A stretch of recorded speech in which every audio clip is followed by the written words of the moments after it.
Será que um atalho pode alongar um caminho? Pedro Malas Artes tem a resposta. Pedro Malas Artes assobiava e caminhava, caminhava e assobiava. A estrada subia para o alto de uma serra, fazia calor, e Pedro começava a sentir sede e cansaço. De repente, numa curva, avistou uma tabuleta avisando em letras grandes: Atalho da Fonte encurta o caminho em 20 quilômetros. Ainda bem, suspirou Pedro.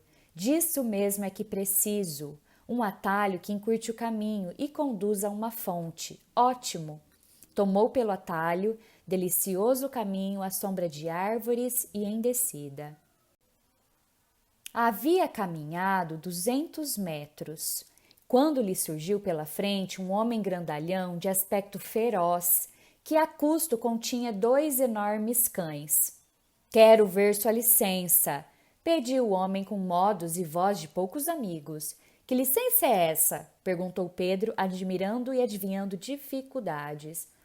A licença para atravessar essas terras. Então não sabe que sem licença ninguém pode servir-se do atalho? E não sabe também que os intrusos sem licença são obrigados a trabalhar para mim durante um mês sem pagamento? Se não tiver a licença, pode preparar-se para serviço duro. Ha, ha, ha, ha. Será mais uma na lista dos tolos que abandonam o caminho difícil, mas verdadeiro, pelo atalho fácil, mas enganoso, e vem cair nas minhas mãos. Muito bem, tenho criado para um mês. De nada valeram os pedidos de desculpa. Pedro foi levado para a casa do homem, que lhe tomou a roupa, dando-lhe para vestir um couro de burro, indicando serviços: rachar lenha, quebrar pedras para construir um canal, cuidar dos animais, limpar a casa e preparar a comida. A roupa do rapaz foi escondida num sótão e a chave da única porta era conduzida pelo homem na corrente que lhe pendia do pescoço. Havia uma janela sempre aberta, mas tão alta que Pedro não podia nem pensar em chegar até ela. E depois aqueles 2 cães, sempre com os dentes à mostra, não tiravam os olhos do rapaz. Belo atalho e linda maneira de encurtar caminho, resmungou Pedro. Mas se esses bichos e o seu dono pensam que vou ficar e aceitar essa prepotência, estão muito enganados. Mostrarei quem é Pedro Malas Artes. Alguns dias se passaram, durante os quais trabalhou mais que em todos os anos de sua vida reunidos. Esperava por uma boa oportunidade, afinal, certa tarde, conseguiu aprisionar um besouro e encontrar um fio de linha e uma corda. É hoje, decidiu. À tardezinha, quando o carcereiro pediu o jantar, Pedro gritou da cozinha: Tudo pronto, mas sem o café! E por que não está pronto se sabe que não janto sem tomar café? Muito simples, explicou o cozinheiro improvisando. Não temos café. E por que não temos café se nunca deixo faltar em minha casa? Acabou-se a água e acabou-se o pó. Se quiser mesmo tomar café, deve ir buscar água enquanto vou moendo um punhado de grãos. O Brutamontes bateu o pé e resmungou. Você não vê que está quase escuro e não sabe que não enxergo bem à noite? Quer que me perca lá fora para poder fugir, não é? Pois não lhe adianta nada. Vou buscar um balde d'água, mas deixa aqui os cães. Olhe lá que eles não almoçaram hoje e hão de gostar muito de umas mordidas num sujeito desatento e desobediente como você. Agora me dê esse balde e trate de ir moendo o café. Pedro entregou o balde que estava mesmo ali embaixo da mesa. O que o homem não sabia e não podia ver no escuro é que Pedro havia feito 3 buracos no fundo do balde. Lá se foi o grandalhão resmungando e recomendando aos cães que não permitissem a Pedro deixar a cozinha. Mas o rapaz não se assustou. Antes disse num tom muito amigável: Então, belos bichos, não almoçaram? Coitadinhos, devem estar com grande apetite, hein?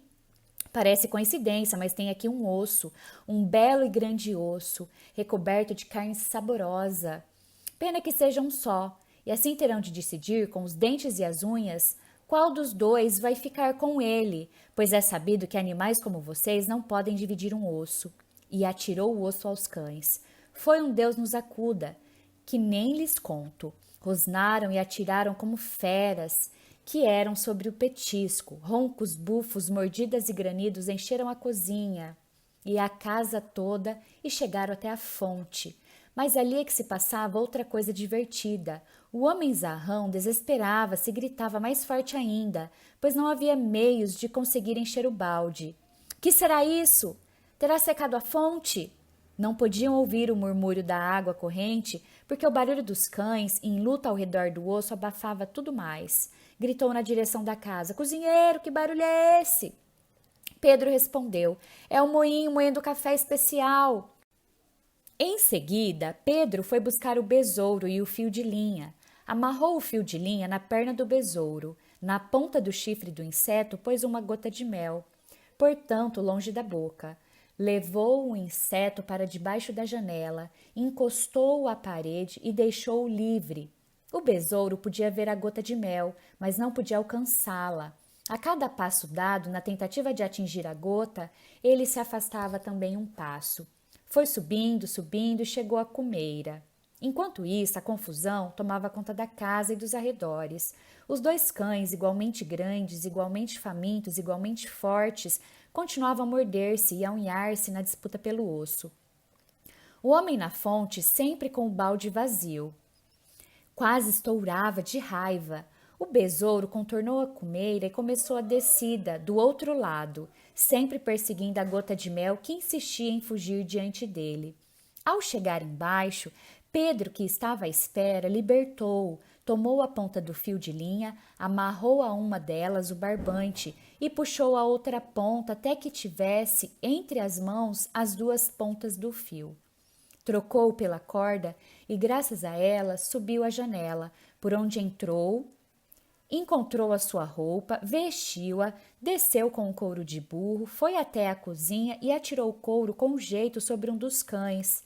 Feito isso, tratou-se de se esconder, pois o homem já vinha de volta, sem água e sem balde, mas com uma grande fúria, pois afinal, apalpando, havia descoberto os furos por onde a água escapava do balde. Nem água, nem balde, nem café, nem jantar. O que desejo é dar uma lição a esse moleque, e vai ser já. Quando entrou na cozinha, o que viu com surpresa foi um burro brigando a dentadas com um dos seus cães. O homem não vacilou, tomou do cacetete e desancou o falso burro. Mas o burro, que não era burro e sim um dos cães, não estava para brincadeiras, pois além de perder um belo osso, ainda ganhava cacetadas.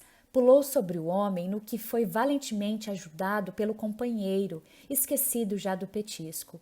Espavorido, o homem nem pensou no que fazer, afundou na noite correndo mais longe que pôde. Pedro, que estivera escondido, reapareceu e, livre da incômoda pele de burro, livre do feroz hospedeiro e de seus cães, foi à cozinha, onde jantou com um príncipe. Em seguida partiu, tomando a estrada real, decidido dali por diante a pensar duas vezes antes de tomar por um caminho que oferecesse muitas vantagens. Pedro não queria mais se esquecer de que antes de chegar às descidas é preciso suportar os inconvenientes da subida. Com essa disposição, viajou mais alguns dias. Transposto aquele lugar que lhe havia proporcionado tão estranha aventura, avistou a sua cidade. Com o coração aos pulos, apressou os passos e até lhe pareceu que nunca o caminho em descida fora tão fácil e agradável.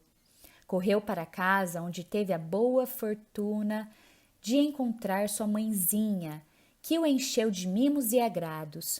Com ela, viveu muitos e muitos anos, contando às crianças do lugar as suas aventuras, que deram assunto para vários livros de muita fantasia. E todas as suas histórias, ele as terminava com uma afirmativa que ninguém até hoje ousou desmentir. Querem saber de uma coisa? O mundo é grande, é belo, mas nem é tão grande nem é tão belo como o quintal da casa onde a gente tenha nascido.